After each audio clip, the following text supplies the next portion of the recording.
بسم اللہ الرحمن الرحیم۔ میں ہوں ڈاکٹر جی ایم چودھری اور اپنے پروگرام کرنٹ افیئرز میں ڈاکٹر جی ایم چودھری کے ساتھ آپ کی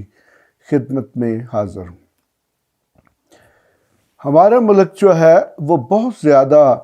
آج کل ایک عجیب و غریب قسم کے حالات سے گزر رہا ہے۔ کہیں پر تو الیکشنز کی ڈیمانڈ کی جا رہی ہے، کہیں پر سسٹم کو مینٹین کرنے کی بات کی جا رہی ہے۔ آج کل ایک چیز جس پر بہت زیادہ زور و شور دیا جا رہا ہے وہ یہ ہے جی کہ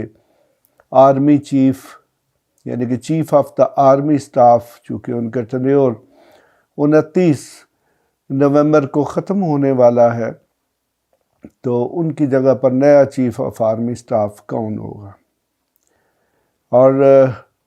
یہ بڑی دلچسپ بات ہے کہ ہمارے جو چیف آف آرمی سٹاف ہیں ان کی تقرری کے لیے انٹرنیشنل کنسلٹیشن ہو رہی۔ وہ کیسے؟ وہ اس طرح کہ ہمارے جو وزیر اعظم صاحب ہیں اپنی قوادی جو کابینہ کی فوج ہے اس کو لے کر لندن پہنچے ہوئے ہیں، اور وہاں پر ایک سابقہ وزیر اعظم جو کہ ایک مجرم بھی ہیں ان سے مشاورت کر رہے ہیں، اور اس سے آگے یہ نہیں پتا کہ اس مجرم سابقہ وزیر اعظم جو ہے اس کے ساتھ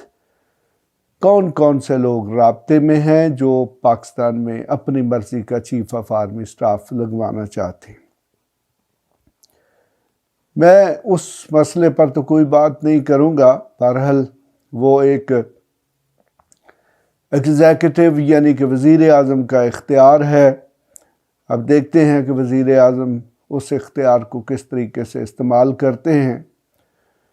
تو ہمارے جو موجودہ وزیر اعظم، یا بلکہ میں آپ کو یہ بتا سکتا ہوں کہ ہر وزیر اعظم کی یہ خواہش ہوتی ہے کہ ہر وہ عہدہ جس کا ملکی سیاست میں یا ملک کے مختلف امور میں کوئی بنیادی رول ہے یا وہ رول ادا کر سکتا ہے، اس پر وزیر اعظم کے ہینڈ پکڈ یعنی کہ اپنی مرضی کے لوگ ہوں، تاکہ ضرورت کے وقت وہ اس کے کام آ سکے۔ تو یقیناً ہمارے ملک میں ٹریڈیشنلی، یا پھر دوسرے لفظوں میں سمجھ لیں کہ خفیہ طور پر، درپردہ طور پر، ہماری جو آرمڈ فورسز ہیں اور خاص طور پر جو پاکستان آرمی ہے اس کے چیف کا، سربراہ کا رول جو ہے وہ بہت زیادہ اہمیت اختیار کر چکا ہوا ہے۔ بلکہ اگر یہ کہہ دیا جائے کہ وہ کنگ میکر ہیں تو اس میں بھی کوئی حرج نہیں ہوگا۔ گزشتہ پہلے تو یہ باتیں جو ہیں وہ کچھ خفیہ طور پر یا دبے لفظوں میں کی جاتی تھیں، اور آج کل اس قسم کی باتیں جو ہیں وہ بڑی اوپنلی ہو رہی ہیں۔ ہمارے جو سابقہ وزیر اعظم جناب عمران خان صاحب، وہ بھی اب بڑے اوپنلی باتیں کر رہے ہیں کہ حکومت وہ کر رہے تھے یا کوئی اور کر رہا تھا۔ اور یقیناً جو آج کے وزیر اعظم ہیں ان کی حکومت تو اب ہماری آنکھوں کے سامنے بنی ہے، اگرچہ سابقہ حکومت بھی ہمارے آنکھوں کے سامنے ہی بنی تھی، لیکن اتنے حقائق ہمارے سامنے نہیں تھے جتنے آج۔ تو اب سوال یہ پیدا ہوتا ہے کہ کیا پاکستان میں کوئی آئین ہے؟ تو دیکھیں آپ کے سامنے یہ آئین کی کتاب ہے، اور یہ وہ کتاب ہے جس میں ہمارے کم از کم جو 1973 کا آئین ہے اس کی ایک مکمل ہسٹری موجود ہے، ایک ایک کلاز کی، ایک ایک آرٹیکل کی، کہ کس طریقے سے اس کی ڈیولپمنٹ ہوئی۔ اگرچہ یہ آئین کو اوریجنل ڈاکومنٹ نہیں ہے، یہ ہمارے جو سابقہ آئین اور پھر جو بنیادی ڈاکومنٹ جو گورنمنٹ آف انڈیا ایکٹ 1935 تھا، یہ ان سب کا ایک سمجھ لے کہ ایک مکس ہے، جس میں نہ تو پارلیمنٹری سسٹم خالص ہے اور نہ ہی پریزیڈنشل سسٹم موجود ہے۔ بہرحال کہا جاتا ہے کہ یہ آئین ان فورس ہے، لیکن آج کل ایسے احساس ہوتا ہے کہ جیسے پاکستان میں کوئی آئین نہیں ہے۔ مثلا اس کی میں مثال دے سکتا ہوں کہ سابقہ وزیر اعظم نے جب اسمبلی کو توڑنے کی ایڈوائس دی تو اس کو پھر ایڈجوڈیکیٹ کیا گیا اور یہ ڈکلیئر کیا گیا کہ وہ ایڈوائس جو ہے وہ ویلڈ اور قانونی یا آئینی ایڈوائس نہیں تھی۔ حالانکہ جو پارلیمنٹری فارم آف گورنمنٹ ہے اس میں جو گورنمنٹ ہے اس کی میکسیمم ٹرم تو فکس ہے، لیکن منیمم ٹرم فکس نہیں ہے۔ کسی وقت بھی پرائم منسٹر استعفیٰ دے سکتا ہے اور اس کی جگہ پر نیا پرائم منسٹر منتخب ہو جاتا ہے، یا پھر پرائم منسٹر جو ہے وہ اسمبلیاں توڑنے کی ایڈوائس دے دیتا ہے۔ اس کا مقصد یہ ہوتا ہے تاکہ ملک میں جو اوریجنل حاکم الیکٹوریٹ ہے ان کو، یعنی کہ عوام کو اپیل کی جائے، اور پھر عوام جو ہے وہ فریش الیکشنز میں یہ طے کرے کہ کس شخص کو انہوں نے یا کس جماعت کو انہوں نے اقتدار میں رہنے کا حق دینا ہے۔ تو آج کی اخباروں میں ایک بڑا دلچسپ بیان چھپا ہے جو کہ ہمارے صدر کے حوالے سے ہے۔ تو ہمارے صدر صاحب کے حوالے سے جو بیان چھپا ہے، اب اس کے پیچھے پتہ نہیں کیا ہے، اب چونکہ اخباروں میں چھپا ہے، وہ یہ ہے، انہوں نے کہا جی کہ میں نے بہت کوشش کی ہے اور میں نے اسٹیبلشمنٹ سے بھی بات کی ہے، لیکن انتخابات اور دوسرے امور پر کوئی جو ہے وہ راستہ نہیں نکل سکا۔ اب یہ بڑی ایک دلچسپ بات ہے کہ یہ کوئی عام شخص بات نہیں کر رہے، کوئی وزیر نہیں کر رہا، کوئی سیاسی جماعت جو ہے اس کا کوئی رکن نہیں کر رہا، بلکہ یہ ہمارے ملک کے صدر کر رہے ہیں۔ تو پھر سوال یہ پیدا ہوتا ہے کہ کیا صدر پاکستان کو یہ نہیں پتا کہ پاکستان میں ایک آئین بھی ہے اور اس آئین میں بہت ساری چیزیں کم از کم عوامی مصرف جو ہے کنزمپشن کے لیے لکھ دی گئی ہیں کہ نظام حکومت جو ہے وہ کس طریقے سے چلایا جائے گا۔ تو اس میں پھر یہ اسٹیبلشمنٹ، پاکستان آرمی جسے اسٹیبلشمنٹ کا نام دیا جاتا ہے، تو اس سے مشاورت کیوں ضروری ہے؟ اسٹیبلشمنٹ جو ہے اس نے یہ کیوں فیصلہ کرنا ہے جی کہ ملک میں الیکشنز ہوں یا نہ ہوں؟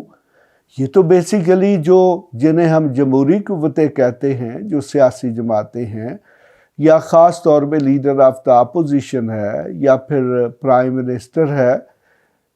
انہوں نے مل کر یہ فیصلہ کرنا ہوتا ہے کہ کیا مڈ ٹرم یا مدت سے پہلے الیکشن ہونے چاہیے یا نہیں۔ اب سیکنڈ آپشن تو ایک ہی بچتا ہے کہ اگر مدت سے پہلے الیکشن نہیں ہونے تو پھر 5 سال کی تو میکسیمم ٹرم ہے جو کہ اگست 2023 میں مکمل ہوگی، پھر تو آٹومیٹیکلی الیکشن ہونے ہی ہونے۔ تو اب یہاں پہ سوال جو اہم سوال ہے اور جو کہ ایک بڑا بنیادی سوال ہے کہ ہمارے ملک کا اصل حاکم کیا ہے، کون ہے؟ ہمارے ملک میں کیا کوئی آئین ہے؟ تو اگر آئین ہے تو پھر یہ جو بہت ساری ایسی قوتیں جن کا آئینی طور پر حکمرانی یا حکومت کے امور جو ہیں ان میں کوئی رول نہیں ہے، تو ان کا یہ رول کہاں سے آ گیا؟ تو کم از کم دیکھیں جی، میں ایک پولیٹیکل سائنٹسٹ ہوں، میں نے بہت زیادہ ریسرچ کی ہے آئینی امور میں، سیاسی امور میں، یا جو گورننس کے معاملات ہیں۔ تو ہمیں کم از کم یہ تو پتہ تھا کہ پاکستان جب بنا تو پاکستان بننے کے بعد جسٹ چند سال کے بعد، یعنی کہ 5-6 سال کے بعد ہی ہماری جو آرمڈ فورسز کے لوگ ہیں انہوں نے سیاست میں اپنا عمل دخل شروع کر دیا تھا۔ بہت سارے ایسے ڈاکومنٹس بھی ہمارے پاس ریکارڈ میں اویلیبل ہیں، خاص طور پر جو امریکن اوریجن کے ڈاکومنٹس ہیں جن میں اس قسم کی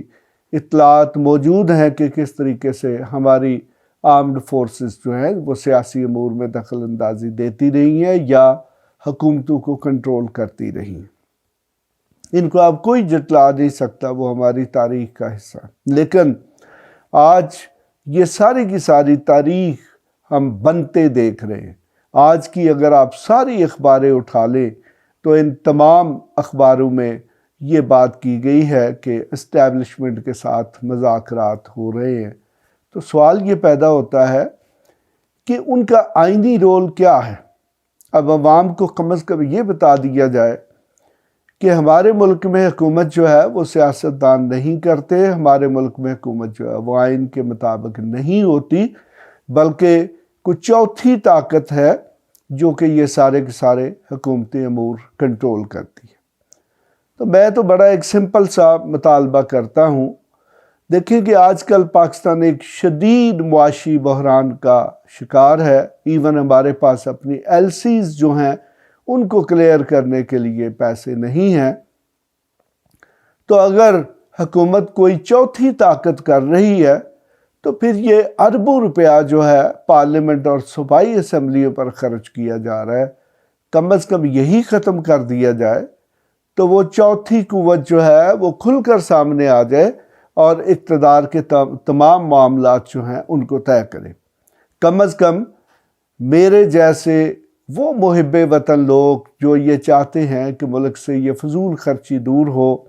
ملک جو ہے اس کے معاشی وسائل جو ہیں ان کا صحیح طریقے سے استعمال ہو، انہیں پریکٹیکلی جمہوریت سے، یا خاص طور پر آج کل یا ہمارے ملک میں گزشتہ کئی دہائیوں سے جس قسم کی جمہوریت رہی ہے، جس میں سیاستدان صرف ایک کرپشن کا استعارہ بن کے رہ گیا ہے، اس کے ساتھ کوئی دلچسپی نہیں ہے، اور نہ ہی ہمیں الیکشنز کے ساتھ دلچسپی ہے کہ جس میں میکسیمم کبھی بھی ووٹ 50% نہیں پڑے، یا اگر 50-52% پڑے ہیں تو اس میں سے جو پارٹی کو 20-21% ووٹ لیتی ہے وہ اقتدار میں رہتی ہے۔ تو یہ تو قطعی طور پر جمہوریت کا مطلب نہیں ہے۔ جمہوریت کا مطلب ہے کم از کم جو رولنگ پارٹی ہے اس کے پاس 51% ووٹس موجود ہوں۔ تو اس کا مطلب یہ ہے کہ ہمارے ملک میں تو کبھی بھی میجورٹی اکثریت کی حکومت نہیں رہی۔ تو اگر ایسے ہی ہے تو پھر میرے خیال میں اب قوم کے ساتھ یہ جو ڈرامہ کیا جا رہا ہے یہ ختم ہونا چاہیے، اور یہ جو آئین ایک دکھاوے کا ڈاکومنٹ رکھا ہوا ہے اس کو اب سائیڈ پہ رکھ دینا چاہیے، اور ایک ٹیکنوکریٹس کی حکومت جو ہے وہ بنا دی جائے مختصر سی، جس کے 15-20 وزیر ہوں اور ان کے الاؤنسز اور جو تنخواہیں ہیں وہ بھی ریزنیبل ہونی چاہیے۔ جو اس وقت لوٹ مچی ہوئی ہے یہ نہیں ہونی چاہیے، اور یہ سیٹ اپ کم از کم اس وقت تک رہنا چاہیے جب تک پاکستان کے پاس بہت زیادہ وسائل نہ ہو جائیں، تاکہ وہ جو سیاستدانوں کی کرپشن اور عیاشیاں اور ریاست کے خرچے پر سارے اپنے ذاتی معاملات چلانے کے ہمارا ملک جو ہے وہ قابل نہ ہو سکے۔ یہ ایک بہت بڑا سوال ہے، تو یقیناً آپ بھی ہو سکتا ہے کہ سوچتے ہوں اور آپ بھی یہ دیکھتے ہوں کہ کیا ہمارے ملک میں جمہوریت ہے، اور ہے تو کس قسم کی ہے۔ یقیناً میں جو بات کر رہا ہوں بہت سارے لوگ اس کے مخالف بھی ہوں گے، اور خاص طور پر وہ لوگ تو یقیناً اس کے مخالف ہوں گے، اور ان کو مخالفت کرنی بھی چاہیے جو اس جمہوریت سے جو کرپشن کمیشن مافیاز یا دوسرے مافیاز کا ایک سیلاب آیا ہوا ہے، جو اس کا حصہ ہیں یا پھر اس کے بینیفیشری ہیں، اس سے فائدہ حاصل کر رہے ہیں۔ آپ بھی سوچئے، آپ بھی دیکھیے، اور اپنی رائے کو ضرور کنٹریبیوٹ کریں کہ اب ہمارے ملک میں بہت سے جو سوالات گزشتہ کئی دہائیوں سے موجود ہیں ان کا فیصلہ ہونا چاہیے۔ ہمارے ملک میں ایک نظام ہونا چاہیے، یا تو پھر آئینی ہونا چاہیے، تو یا پھر آئین کو بدل کے کوئی ایسا آئین بنا لینا چاہیے جو کہ اصل جو مقتدر قوتیں ہیں ان کے نقطہ نظر سے سارے نظام حکومت کو چلا سکے۔ اس کے ساتھ ہی میں آپ سے اجازت چاہتا ہوں۔ خدا حافظ۔